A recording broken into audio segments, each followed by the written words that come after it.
what we know as the fair today is started in 1886. But prior to that, for about 5 years, Dallas had two competing fairs, always the entrepreneurs in the city.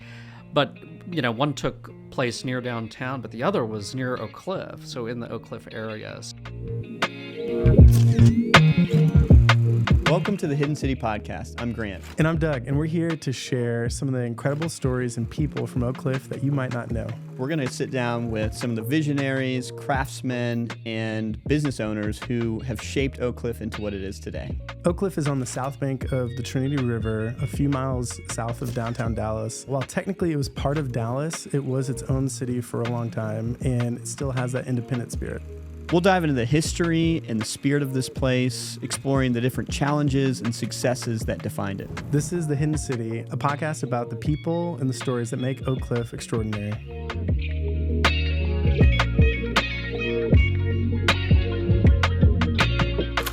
Welcome to today's episode of the Hidden City Podcast. We are excited to be kicking off season 2 and with a special guest, Jason Hayes, who is the Senior Vice President of Brand Experience at the Texas State Fair. Jason, thanks for being here. Yeah, happy to be here, guys. Really. Yeah, thanks for joining us. So the gates are open. People are flooding in. What's the energy like down at the fair so far? Yeah, so we opened last Friday on the 26th. Everything's going really well. We live and die by good weather. So everything looks good. Knock on wood that continues. No kidding. We've already packed in 5 or 6 days a college football game, 100th anniversary of a college football game. We've started our market week, which is the biggest part of what we do in livestock. The midway's rolling, the food is frying. Man. We're having a really good time out there. That's awesome. Yeah. We were talking about this earlier, but just for people who have maybe never been to the fair, it's so close. It's right off of downtown and really close to the neighborhood. But state fairs in general, all the states have a fair, and ours is one of the largest. So by length of time and by attendance, the State Fair of Texas is the largest in the nation. Yeah. Some others run longer on the calendar, but they'll take like Mondays or Tuesdays off. Yeah. But yeah, we're lucky to say that we bring in about 2.5 million guests a year. Crazy. For comparison, that's a big fair. Oh yeah, it's big. It's kind of on par with like the Houston Rodeo, which has a little bit different dynamic than a traditional state fair. But for comparison, another great state fair would be like the Minnesota State Fair. They're doing about 2.1 million, a little bit shorter, but it's a fantastic fair. We're right 1 mile, from downtown Dallas. We've been in Fair Park since 1886. Yeah, so I was reading that earlier, and it blew my mind. Yeah, rolling up on 140 years. Actually, today, the recording date of this, October 1st, it's the Dallas Morning News 140th anniversary. Yes. And we always say that between us, the Morning News, and really the Dallas YMCA, we're one of the 3 oldest entities within the city of Dallas. Oh, such a neat thing to claim. It's really cool. And that it's continuing. Yeah. So that's cool. That's amazing. Has it been fairly continuous since 1886? I mean, has there been any... I'm sure there's been some interruptions. That's a lot of time to cover. Yeah, most recently COVID. Yeah, there we go. That was 2020 for us. But World War II, prior to that, it was off for about 3 or 4 years. But yeah, it's pretty much been continuous. Even during 2020, we operated our drive-through out at Fair Park. So Big Tex did stand in 2020. So completely nothing happening. Would have been back in the 40s for the war. My goodness. Well, what's new this year? I'm sure you get this question all the time, but like, what is something exciting that people who maybe are looking for a reason to get down there or going to head down there regardless, what's something they can look forward to this year? Yeah, absolutely. I would kick off with our live music. So we have 4 stages of live music. All of that's included in admission at the fair, which is a little bit different than other fairs throughout the country. Okay. A lot of folks have like a grandstand, but one of the things we pride ourselves on is including that in admission. Cool. So you really have a festival within a festival when it comes to live music. So yeah, it's a music festival of sorts as well. Exactly. Yeah. The Nomad guys were talking about Hoobastank, I think. Or Hoobastank in Hawthorne Heights. That's on the last. I mean, legendary. We got to get down there for that. Yeah. Tonight, randomly we've got a mariachi metal band. Metalachi is going to be on the main stage. Metalachi. Yeah, it's going to be pretty wild. We've got Village people coming. Yeah. There's so much, and that's just on the main stage. That's music. Yeah. So that's really where we have most of our large talent, like national talent. But what I really like is that we focus on local live music. So we work with a company out of East Dallas called State Fair Records. Purely coincidental, That's name. funny. I We love just that. got connected, and it's a great partnership. But they work on those 3 other stages. So we've got Bud Light out there in Cotton Bowl Plaza. We got Bank Texas over in the Grove. And then this year we added the Levi's Denim Lounge, which is upstairs at the Magnolia. It's kind of like a little speakeasy deal. That's awesome. That started this year, but it's all local music. So it's, DFW based. And State Fair Records does an awesome job booking that. Outside of music, when it comes to like actual attraction entertainment, we have a lot of fan favorites still out here. Pig races, we could never get rid of those. I think that'd be a riot. Yeah, that's right. We've got things like showstoppers and exhibits. A couple of new shows that we brought this year are on our Fringe stage. And we actually work with a guy named Mike Johns. A lot of people know him as Mighty Mike. Mighty Mike. But he's a Canadian-based strongman. He's a super cool dude, hilarious show. But he helped us bring 2 new shows. One is called USA Breakdancers. Nice. They're out of New York City, so it's like a comedic breakdancing show. And then there's a group out of Vermont called Her Majesty's Secret Circus. They'll be in the second half of the fair, and it's kind of whimsical street performance. I love it. It's goofy and a lot of fun That's for everybody. awesome. I love it. Man, I feel like there's so much. We could spend the whole show talking about some of this, but one thing I feel like we have to talk about is some of the food too. That's there at the fair. I feel like that's such a highlight. What kind of stuff can people expect? Yeah, absolutely. So a lot of people know about the Big Tex Choice Awards. Yeah. It's its 21st year. I've been there 18 years, so I've seen most of it. We started off with deep fried Viva Las Vegas in 2005. But this year it's an assortment of sweets and savories. We actually introduced sippers this year as awards. So the drink game has really grown at the fair.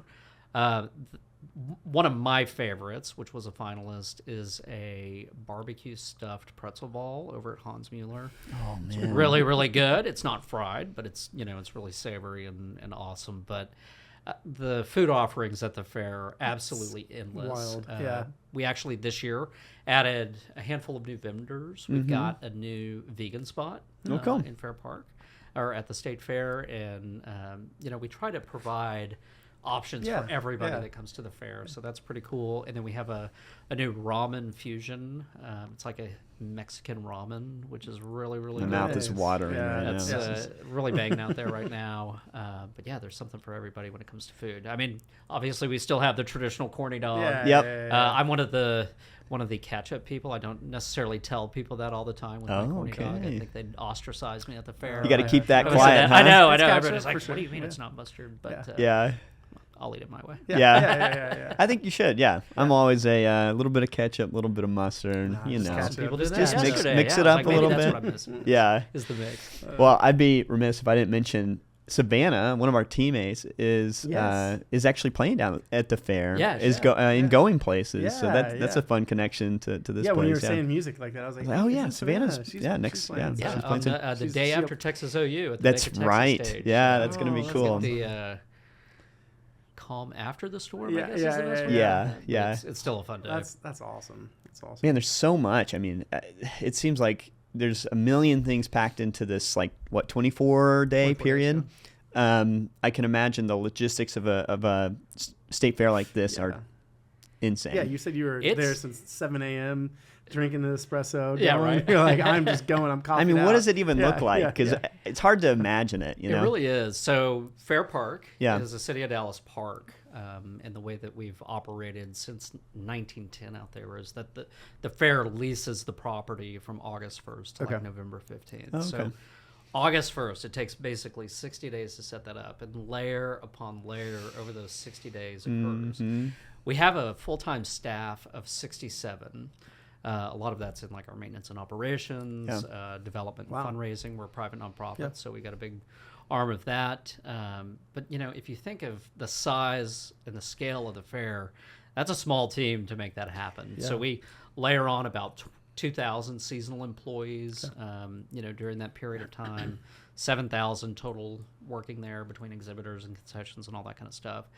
It's a lot, but I think we've got an awesome team that see it as a labor of love. We're stewards of an organization that's almost 139 History. years. Yeah. So yeah. it's it can be challenging at times, but everybody loves to do it. 67 people is not as many as I thought. Right, was behind this thing. Yeah, we all have a lot of hats that we wear. Yeah. Well, okay, so talking about brand experience, I mean, how did you get drawn into that for the fair, and maybe what exactly would you kind of describe that as for people listening to the show? Yeah, so I started with the fair in 2008 after I graduated from Tech. I was a PR intern. Nice. And I always tell people, it's that game has changed so much. I can imagine. I was one intern in PR.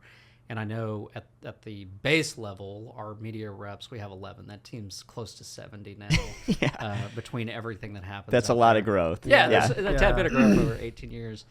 But basically, after kind of inserting myself there, doing some contract work, ultimately in 2013, I became director of creative service. And that really wasn't a role that the fair had. It had just kind of grown into this need for kind of the production and operations and design development of the grounds. So, everywhere you turn, we're trying to, integrate our brand, the visual of all things Texan and the most Texan place on earth. So that's kind of where that came from.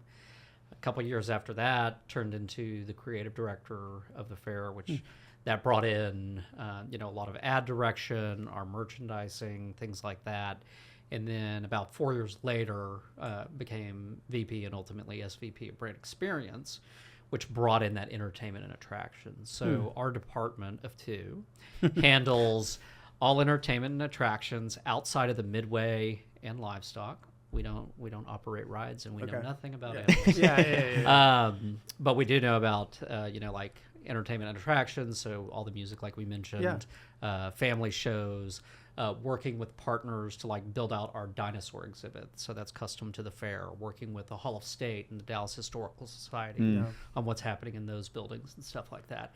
And then all of the identity that you see as you approach the fair in the in-grounds environment. So that's what our group does. It's so good. I feel like the branding has, and you're probably a lot to blame for this, but it's done such a great job being throughout the entire space. And when did the brand kind of change? A few years ago?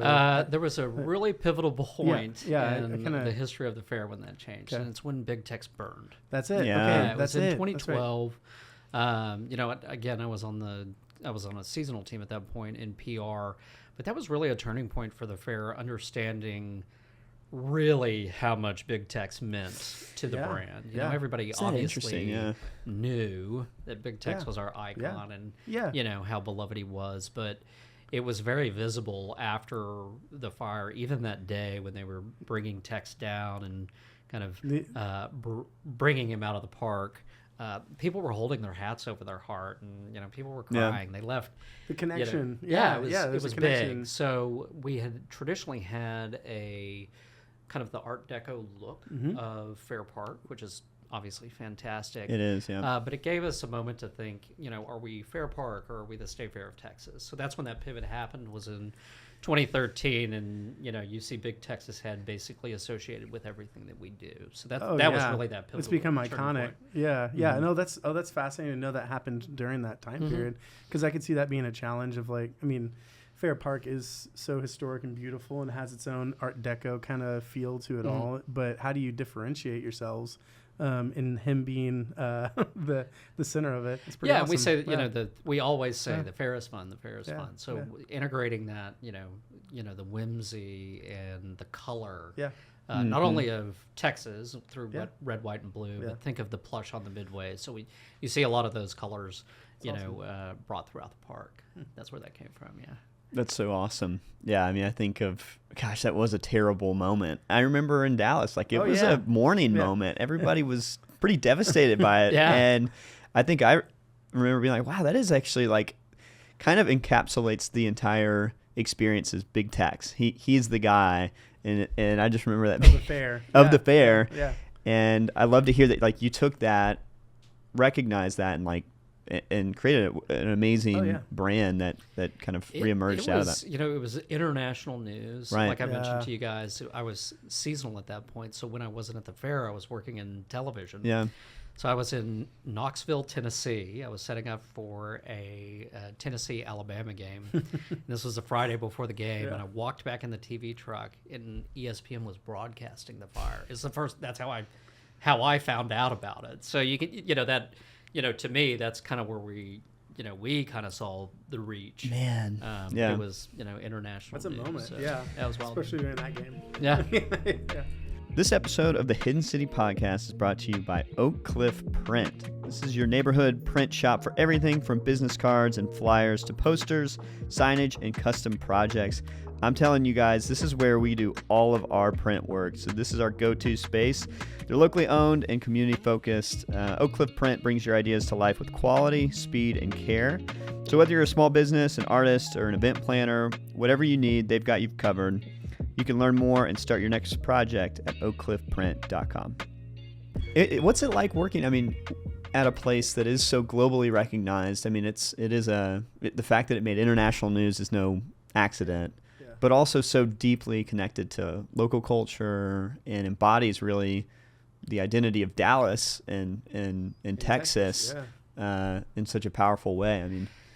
I think every person on our team is passionate. I think that's the least word that you could say about it. We really understand and value not only the brand but what it means culturally. I'm born and raised in the Dallas area. I grew up in Allen, moved to Dallas after I graduated, been here since that period of time. We've got a lot of history of similar people in our office, and we really take pride in that and a level of seriousness when it comes to what this means not only to us, the city of Dallas, but the people that walk through the gates.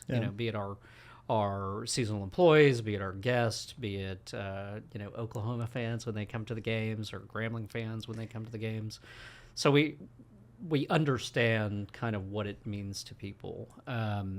With that and the high profile nature of an event that brings in 2.5 million people, which is on the cusp of the largest event that occurs in America annually.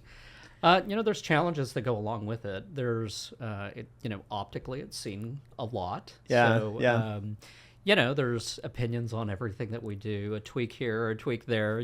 We hear about it. But for an event that's 140 years old to grow and develop and kind of maintain relevancy, we need to make some of those adjustments. But I love it. It is my passion. I know people see us as a 24-day event, but we're already working on 26, on 27. It's all a lot of us think about. That's one of the questions I was going to ask is, how far in the future are you looking? Because obviously Fair Now has been planned and is going on and was done probably planning-wise a while ago. Where are you at in the way you're looking at the State Fair? Yeah, so our team of two, as I mentioned, we really, a bulk of what we do is get ready for 10 a.m. on opening day. So the park is ready. Think of walking into a ballpark on opening day and you see all the signage and the new activities and stuff like that. So that's a lot of what we do. So we use these 24 days not only to make adjustments where they're needed, but that's the time that we have in environment to start thinking about the next year and what adjustments we want to see, what enhancements we need to make. So we're well on for 2026. 2026 is a really unique year because we'll have the Semiquin Centennial of America. There we go. Oh, that's something you'll hear more and more of in 2026. So America 250, that celebration. State fairs have been designated as the official celebation points for communities to have that. So we've been working with the state, federal level on what that looks like, how we incorporate that into the brand and the activities of next year. But again, we're also looking at 27 and beyond. We've got great assets out in Fair Park, like the newly renovated Cotton Bowl. So how do we utilize that in a more meaningful way, or an even more meaningful way. Obviously, Yeah. we've got a Yeah. lot of opportunity there. This year, we've got 3 sporting events occurring in there. So we're thinking, okay, is music the opportunity? Is more Oh, sporting cool. events the opportunity? So we use this time to start thinking. And, with scaled events at that size, it takes more than 12 months to pull off something like that. Yeah. Oh, that's amazing.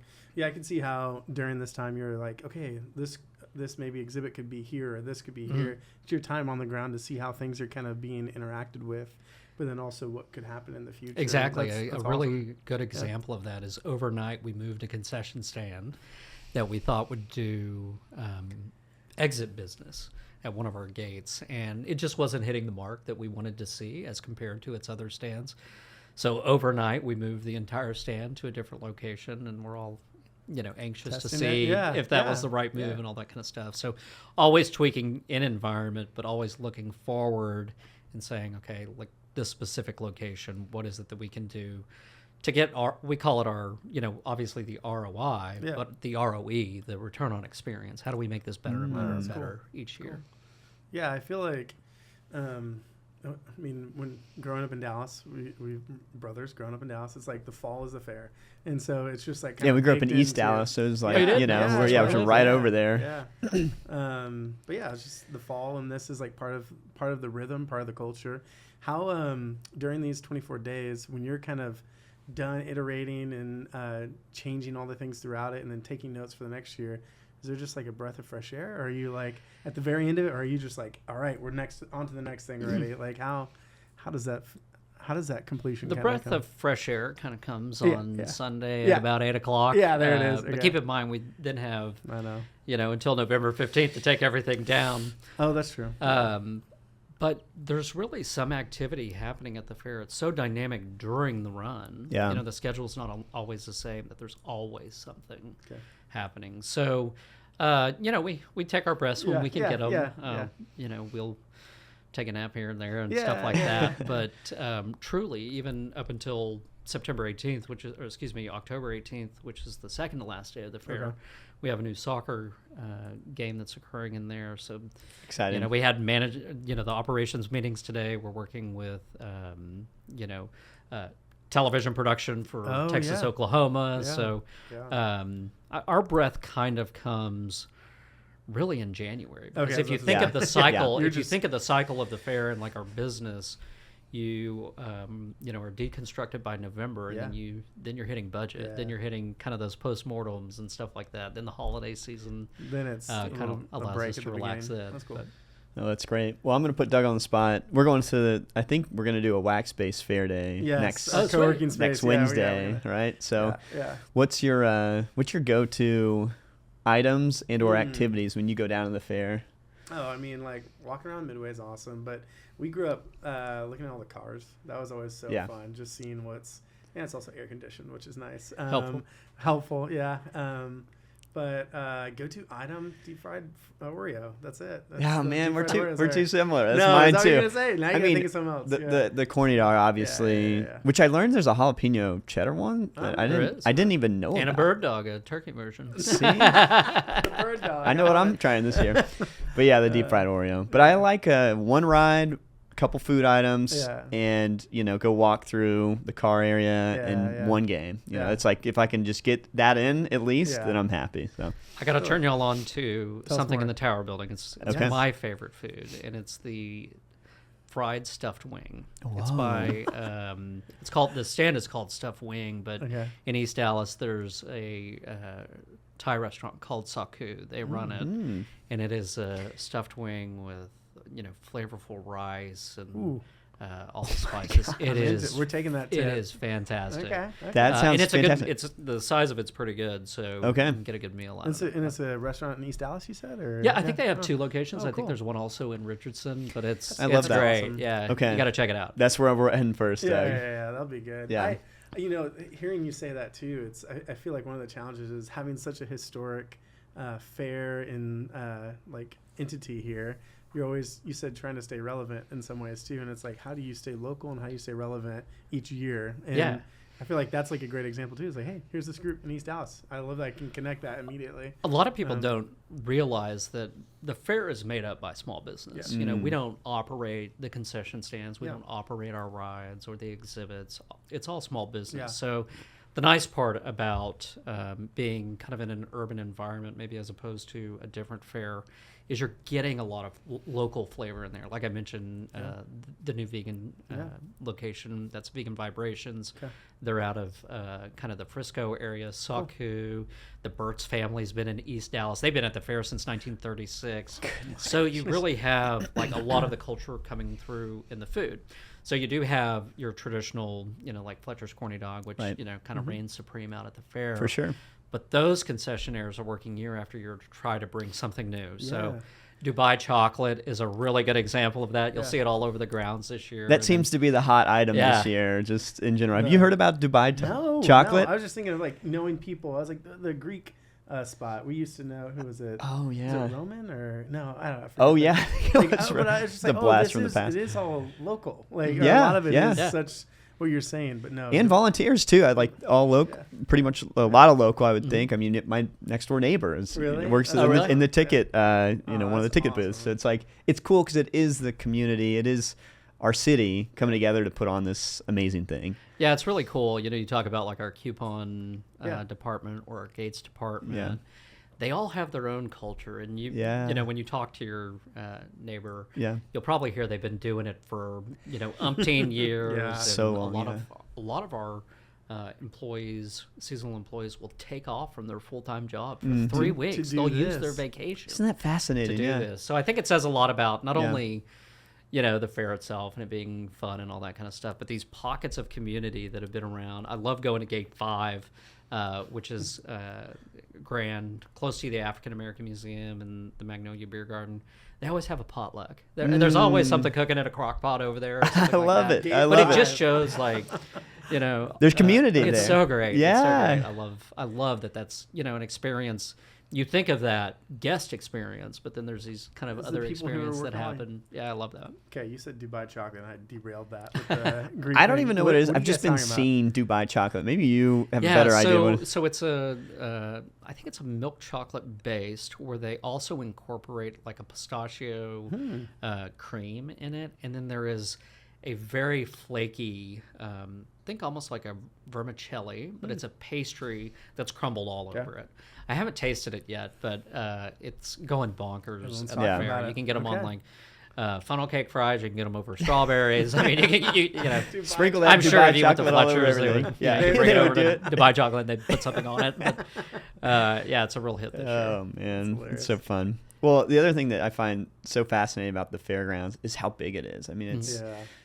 it's 270 acres or so. I think I read. I 277, mean, good job.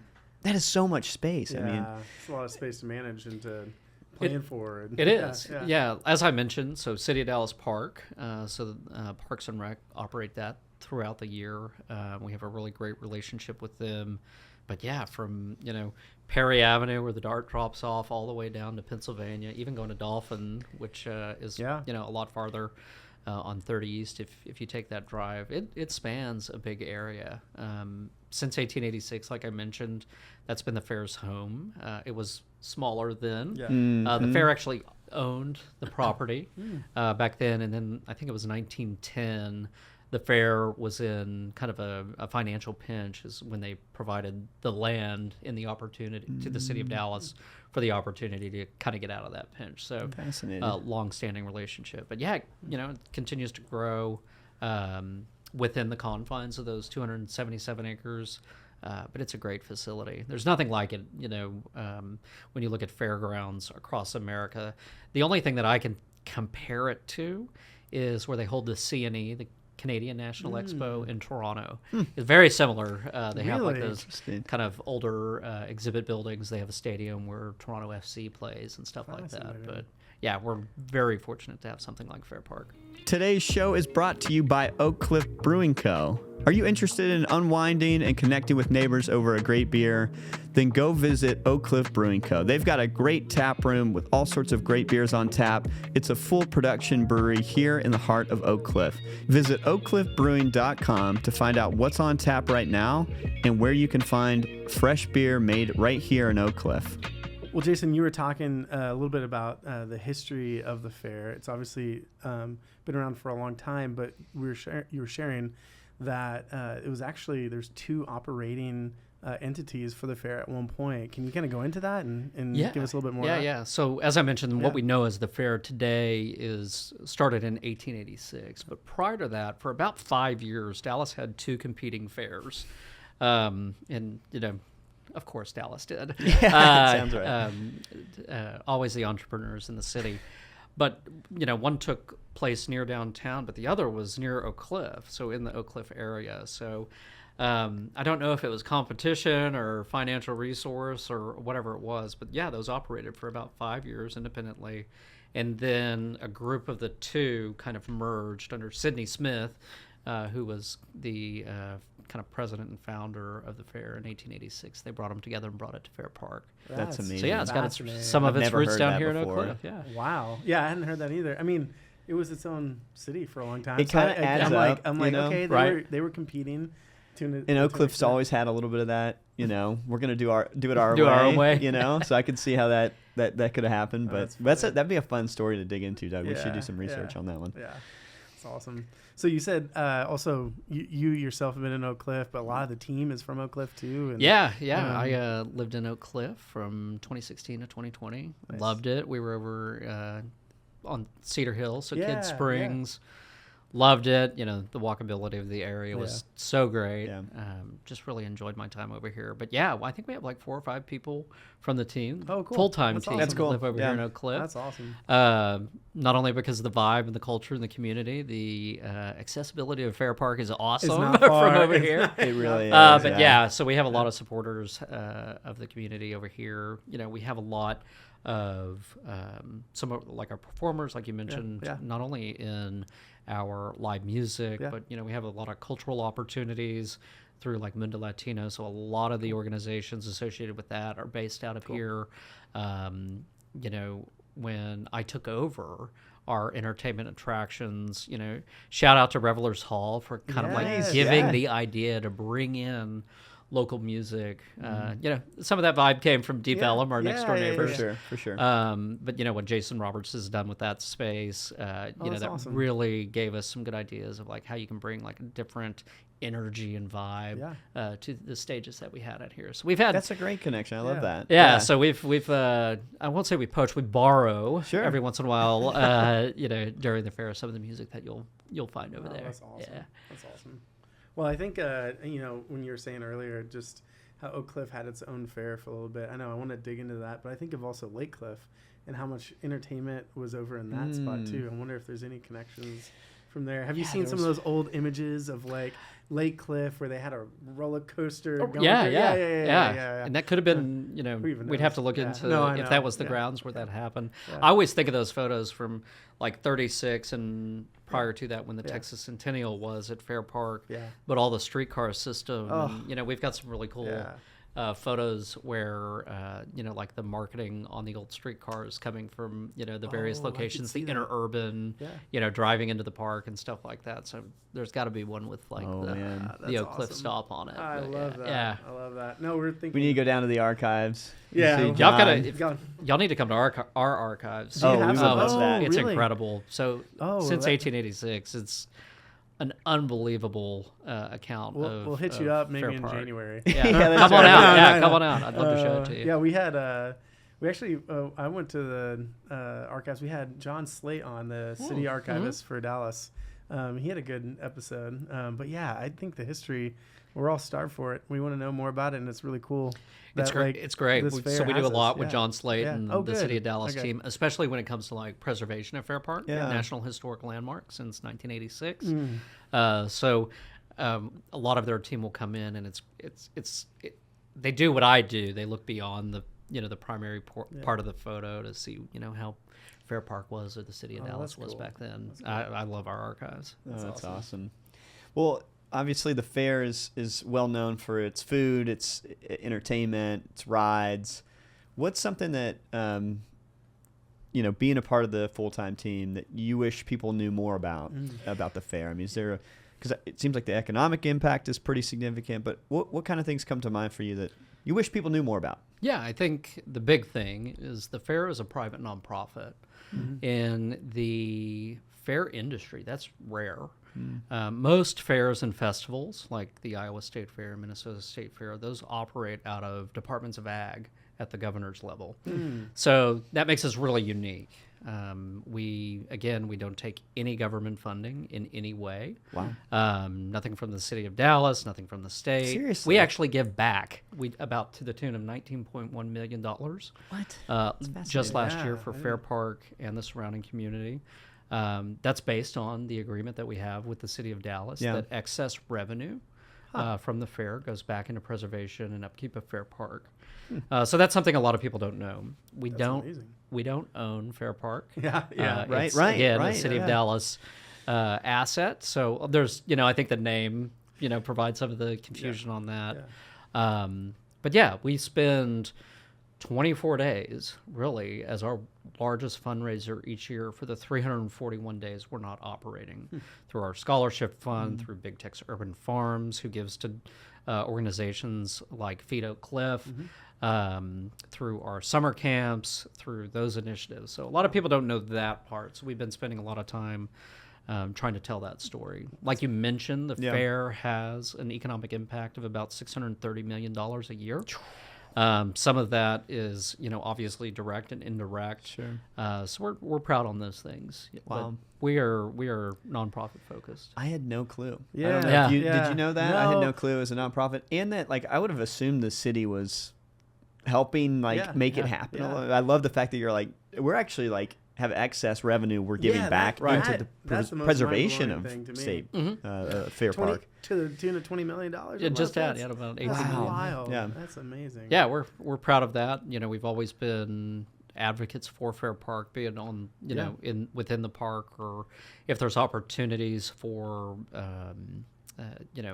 bond funds or at the state level to bring in that opportunity. Because again, it's not just about us at Fair Park. There's great assets out there. Dallas Historical Society, Broadway Dallas, African American Museum, the Aquarium, and TDG, Texas Discovery Gardens, and we know that we can use our voice to help them out. So that we're really proud about doing stuff like that. That's awesome. Yeah, that's really cool.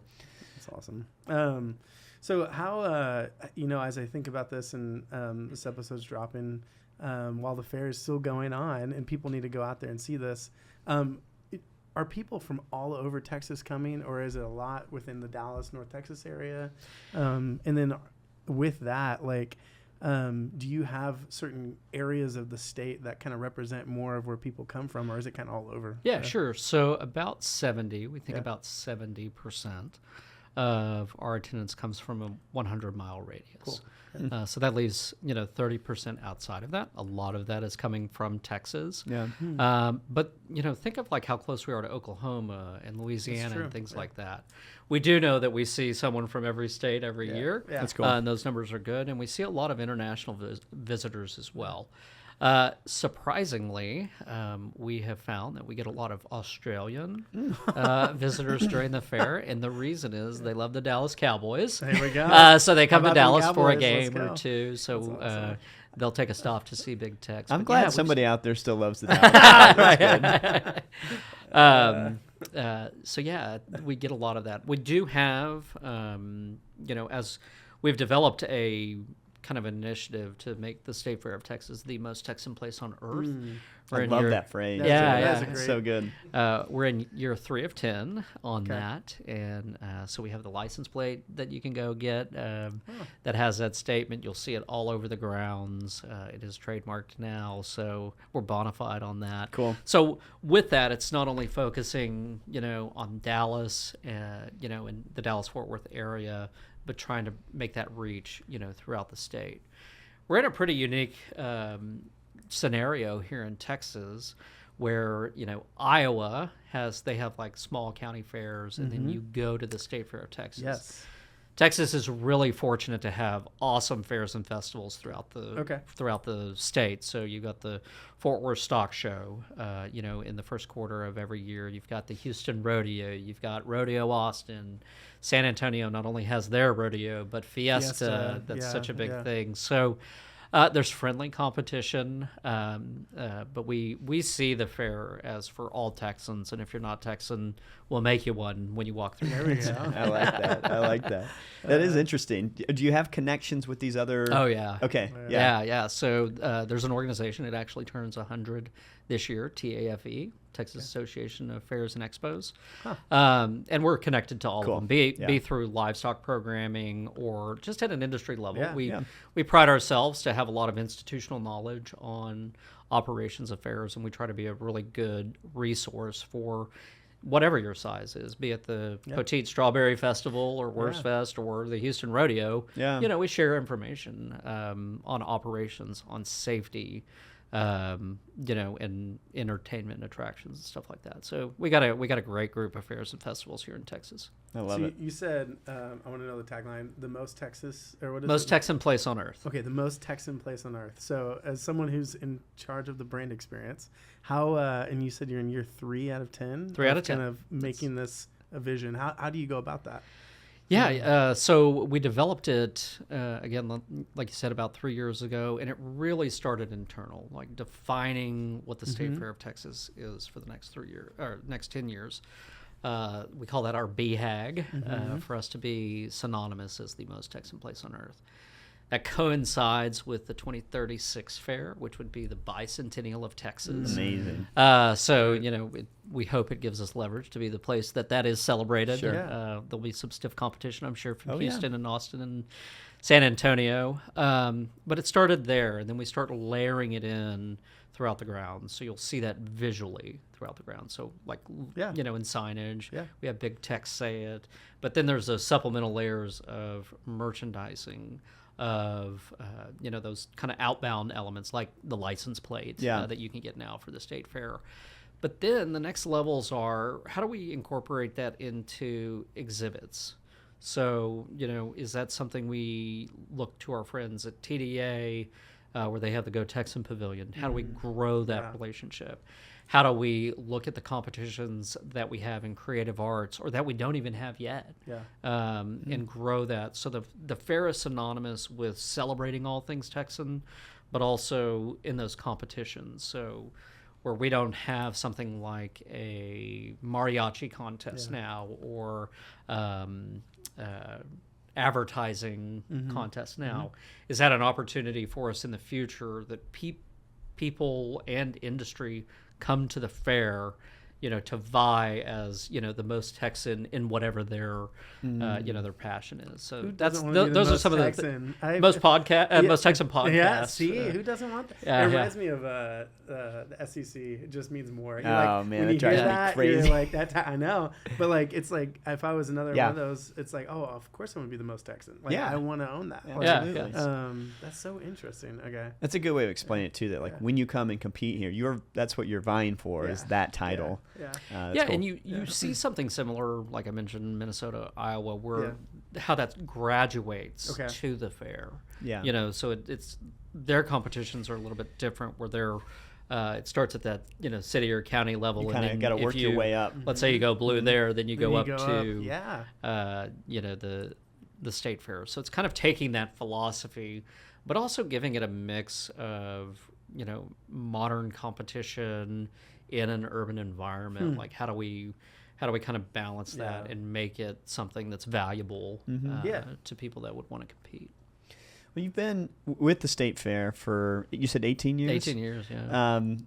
I'm just so curious what you've seen change in 18 years at the state fair, and then maybe, as Dallas is growing or changing, how do you see the state fair needing to evolve, or how do you think about the future of the state fair? Yeah. So when I first started in 2008, I was literally day one making copies of press releases where the media would come in and pick up copies. Yeah. Wow.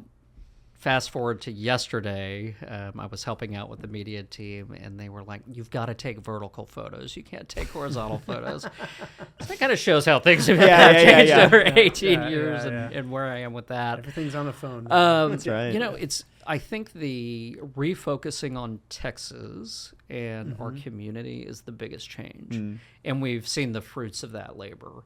You know, in growing our offerings, be it through food, be it through any of the activities that we have.